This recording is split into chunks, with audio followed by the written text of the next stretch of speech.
म्हटलं की आपल्याला जेवणाचे पदार्थ आठवतात, पण जेवणात नारळ वापरल्यानंतर या करवंट्यांचा उपयोग होतो तो बेलापूरमधल्या अशोक मुळे यांच्या घरी.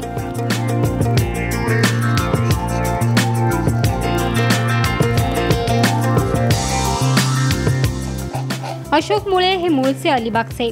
रिझर्व्ह बँकेत नोकरी करत असल्यापासून त्यांनी छंद म्हणून नारळाच्या करवंट्यापासून विविध वस्तू बनवायला सुरुवात केली आणि आतापर्यंत त्यांनी जवळपास 150 ते 200 वस्तू बनवल्या आहेत.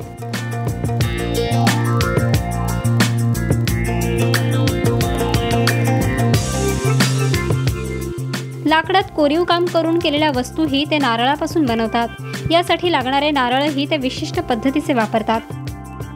मी साधारण 1971 पासून हे बनवतो. माझ्या एका मित्राकडे नारळाचं भांडं बघितलं होतं, त्याच्यात कुटलेली सुपारी ठेवली होती त्यांनी, आणि ते मला खूप आवडलं. तेव्हा आम्ही नेहरू नगरला राहिला होतो, तिथेच तो मित्र राहत होता. त्याच्यानंतर मग मी घरी नारळ पहिल्यांदा शहाळी आणून प्रयोग केला, नंतर नारळावर प्रयोग केला, आणि तेव्हापासून आजतागायत ते चालूच आहे हा सगळा प्रवास.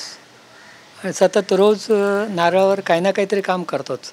जवळजवळ 150 प्रकारच्या वस्तू बनवलेल्या आहेत, आणि त्याच्यामध्ये हा माझा मास्टरपीस म्हणता येऊ शकेल. ह्युमन चेन आहे. हे 12 माणसं आहेत याच्यात. ही ह्युमन चेन सबंध 1 पीस आहे, अखंड नारळ त्याच्यापासून ही बनवलेली आहे.